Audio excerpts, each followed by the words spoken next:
Move. Okay, ito na yung explain ko sa inyo machine servicing model kanina.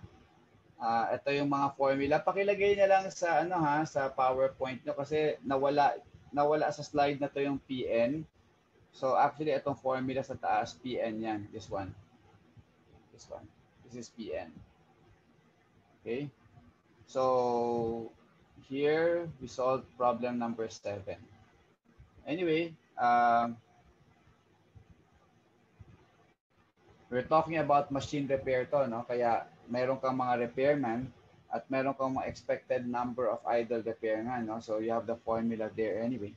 And lambda E has an alternative formula, okay? Since we're not so since this is a finite calling source model, then we have to follow this formula, either mu times r minus r bar or lambda times k minus L. Okay, so any of these two will do.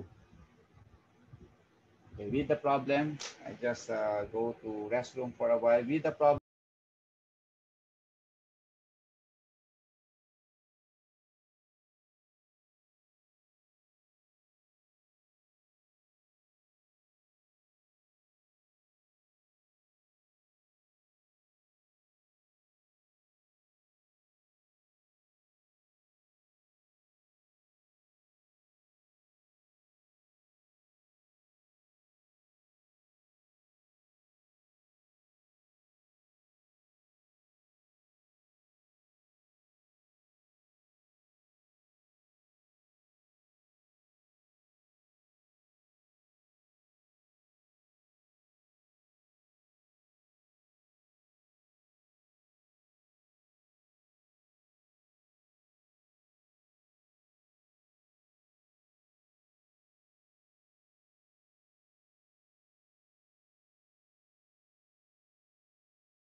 Okay, number 7, letter A.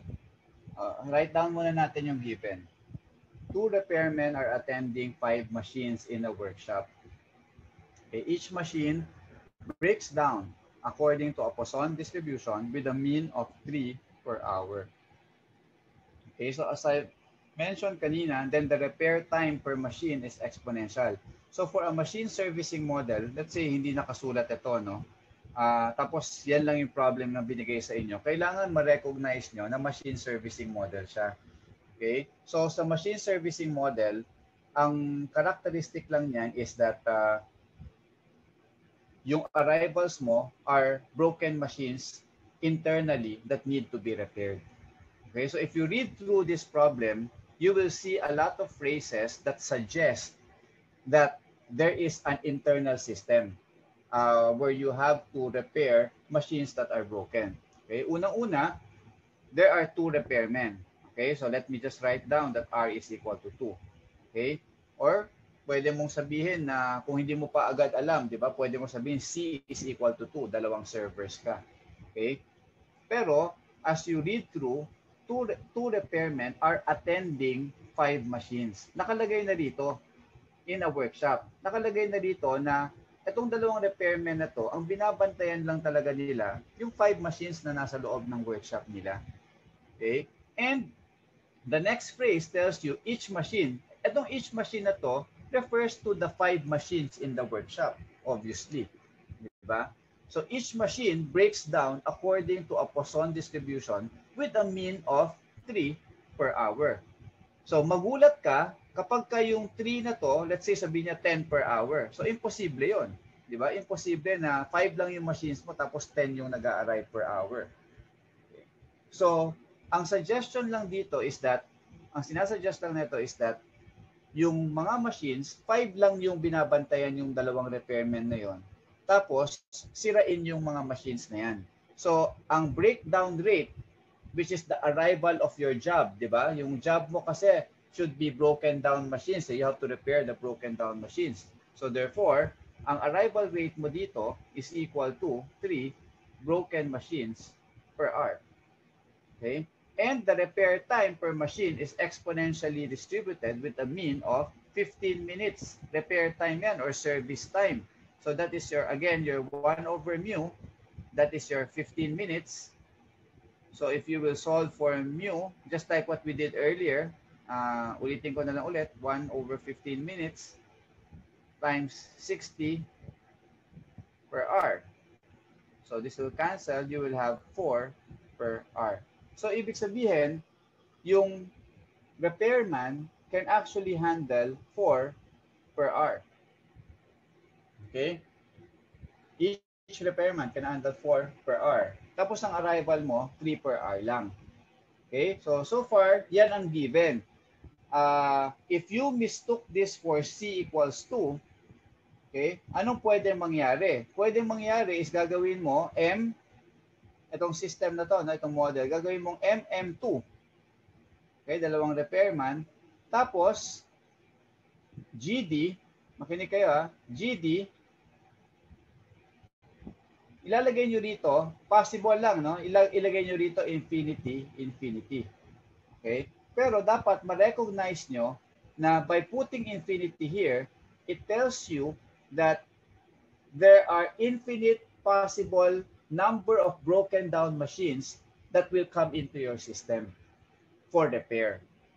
Okay? Dapat naintindihan nyo rin, no, pag sinunod nito, infinite number of broken down machines needing repair coming into your system. But upon reading the problem, hindi naman infinite yung number of machines na broken down na pwede mag-arrive doon sa dalawang repairmen. 5 lang, umiikot lang doon sa 5. And hence, you should know that this one should be 5. And by writing, nakukuha ba, class? Yes po. Okay. So, parang ano to pag nagkamali kayo, ito yung dapat nyo tingnan. Silipin nyo ulit yung Kendall notation nyo kung tama ba talaga, intindihin nyo yung problem. Tapos, ito, ibig sabihin, calling source. Ito na yung sinasabi natin, yung machines, pag nasira, galing sa labas, dadalhin sa system mo at i-repair ng repairman.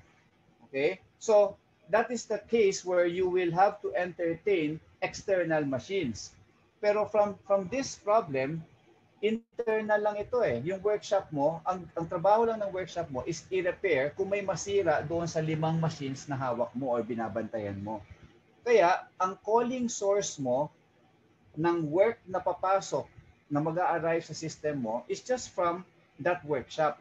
Kung ilan lang yung machines doon sa workshop mo. And therefore, the calling source is not infinite. It is finite. And the number of machines possible to come to your workshop is 5. Okay? Kaya you will know later on, after analyzing it, that this is R, this is your K, and this is your K. Okay? Kaya, case 7. Okay, this is a case 7 problem. Alright? So let's go quickly. Clear tayo dyan, class? Yes, sir. Okay, so letter A.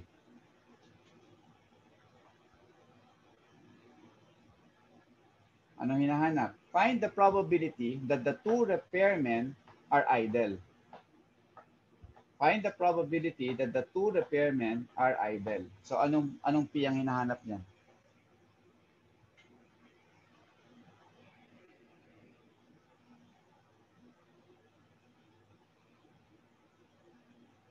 Sir, P0 po. Okay, P0. Right? So P0. Balik tayo dito. Balik tayo dito. So P0, ito yung gagamitin natin. Okay? So, alam niyo yung K, alam niyo yung R. Atong parang P na yan, raw yan ha, raw. So, raw, na-compute ba natin? Hindi.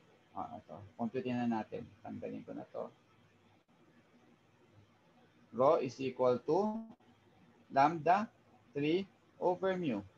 So that is equal to 0.75.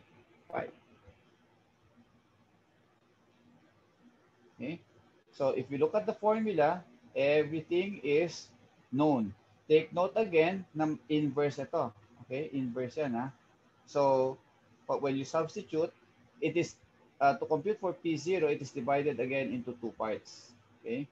Yung first part is n equals 0 up to your r, number of repairmen. So n equals 0 to 2. And yung second part is r plus 1. So 3 up to 5. So hinati niya from 0 to r, then r plus 1 up to yung maximum mo, which is k. So 0 to 2, then 2 to 5, then apply niya na. Say, go. Please substitute the values. Practice kayo. Okay, take this time to practice. So solve for P0. Okay, ako naman, I'll write it down.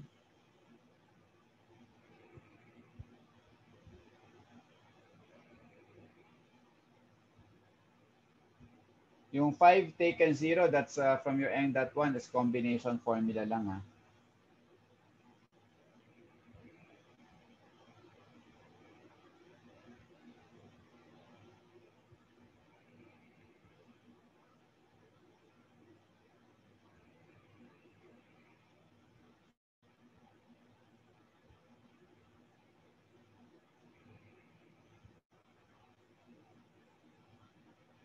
Okay, that's the first part of the formula. Okay, and then the second part of the formula is here. Okay, yung 3 to 5. Okay, so yung 3 to 5 would be 5 taken 3.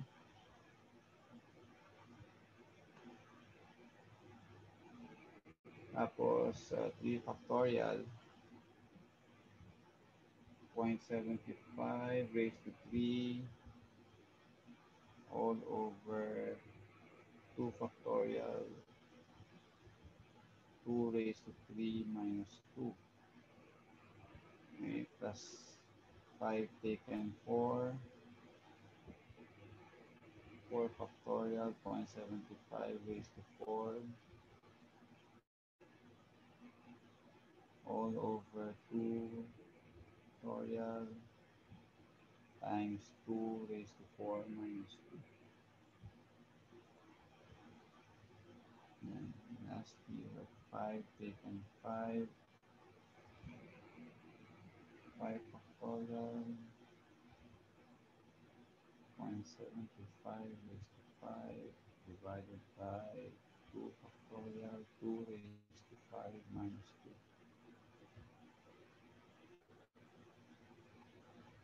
This is the second part. And then you add the first part and the second part and close it and then raise it to -1. Get 1 over.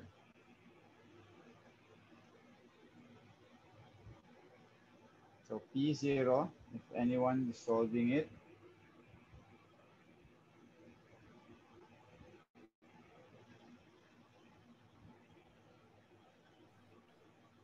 Sir, 0.0430 po. yeah, that's correct. And then next, did you use calculator or Excel? Calculator po, sir. Calculator, okay. Next, you have P1. Kasi sabi sa problem mo, find the probability that the two repairmen are idle. That's P0.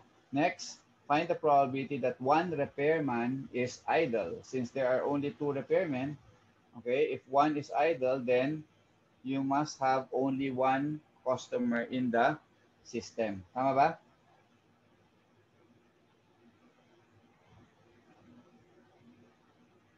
So for this one, that's P1. Okay. So now, P1, you have to use this formula now. Pn. You now go to Pn, and since 1 is less than R, okay, we use this one for P1. So we use this formula for P1. We only use the second formula if N is 2 or more. Okay. Makikita nyo itong R, parehong may equal to, no? Pagka equal to 2 yung N, kahit alin dyan sa dalawa ang gamitin nyo, same lang yung lalabas na sagot. Okay, so might as well use the one on top. Pag greater than 2, then use the one below. Okay, so P1, following the formula on top. So that would be K, which is 5 taken 1. Then your rho is 0.75 raised to 1.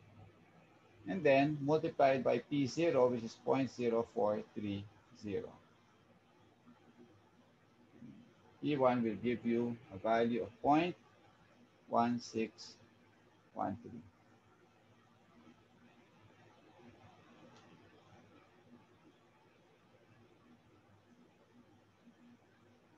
Okay?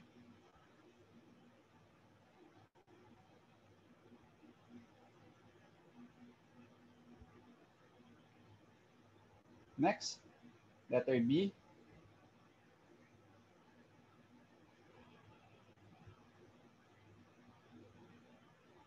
Ano hiningi sa letter B? What is the expected number of idle machines?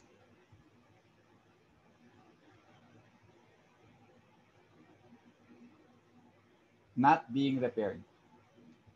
Idle machines that are not being repaired. So, imagine nyo, may workshop kayo. Yung workshop, mayroong 5 machines. Di ba? Tapos may mga nag-a-arrive na broken. Ang tanong dito, expected number of machines that are not being repaired. Sira, pero hindi nila repair.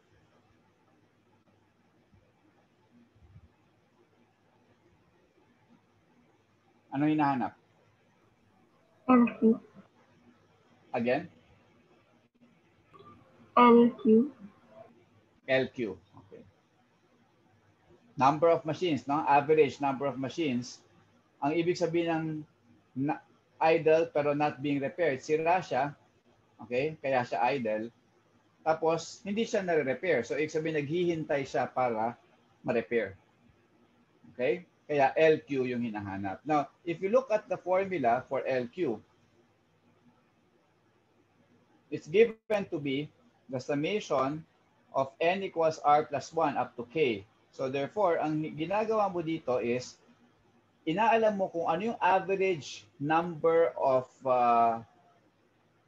machines, average number of machines that are waiting, di ba? Waiting to be repaired. So,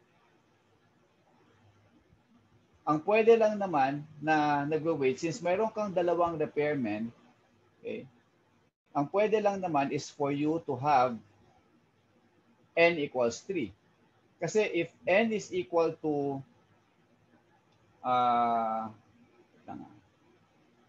so let's expand the formula muna. So ang hinahanap ang expansion nito would be starting from n equals 3 up to 5.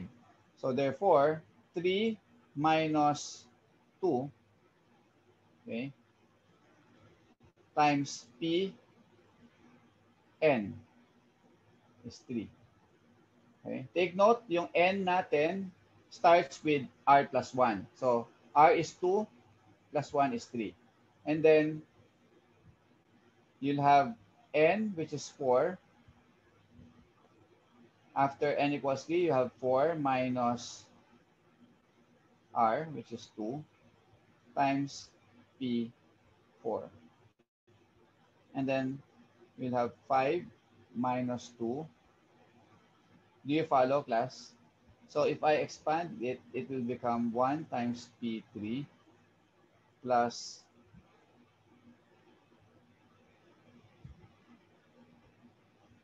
2 times P4 plus 3 times P5.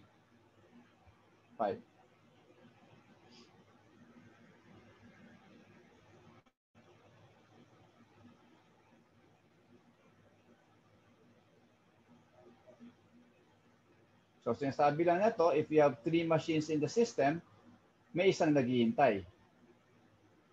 Okay? If may 4 machines ka in the system, may dalawang naghihintay. Pag may 5 machines ka sa system, may tatlong naghihintay. So, therefore, kinukuha mo lang yung average of the occurrence. Kaya may probability ka times the number of waiting machines.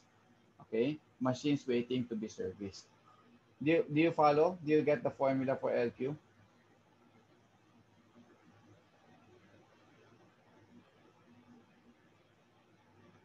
Last, nakuha niyo yung formula? Yes, sir. Okay? So again, connected yung yung minumultiply mo na number sa left side at saka yung probability. Kasi yung number sa left side yun yung number of machines waiting which is what we want to compute, di ba? We want to compute the average number of machines that are waiting to be repaired. So the possible values of machines waiting to be repaired will be 1, 2, and 3.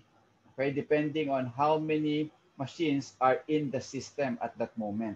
Okay, so ngayon, having expanded the formula for LQ, we need P3, P4, and P5. So babalik na naman tayo dito sa PN.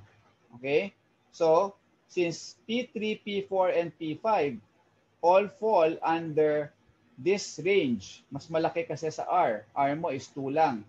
So P3, P4, and P5 will be solved using this second step function, second part of the step function. Okay, so first, solve muna natin yung P3. Sige, mag-substitute na kayo. Okay, susulat ko yung value ng, yung formula ng P3 dito para, by the way, I can actually send the PDF naman sa inyo. Wala lang nga kasi nagre-request kaya hindi ako nagsasend. Pwede nyo din naman picturean lang if you want. Okay. P3 is equal to 5 taken 3, 3 factorial times 0.75 raised to 3 over 2 factorial 2. I'm just following the formula, raised to 3 minus 2 times 0.0430.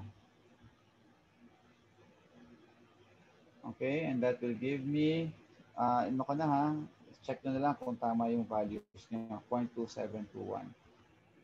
And then, next, we have to solve for P4. It's 5 taken 4. And then,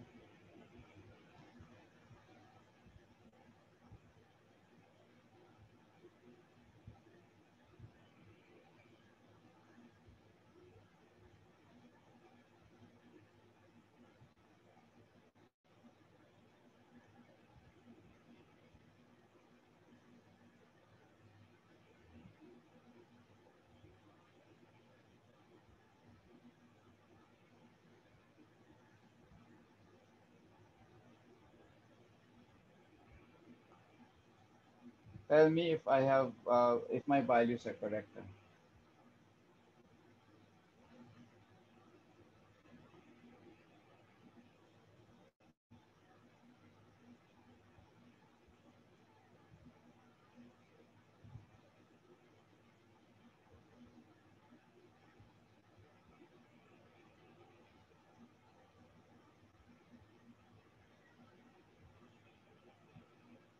Okay.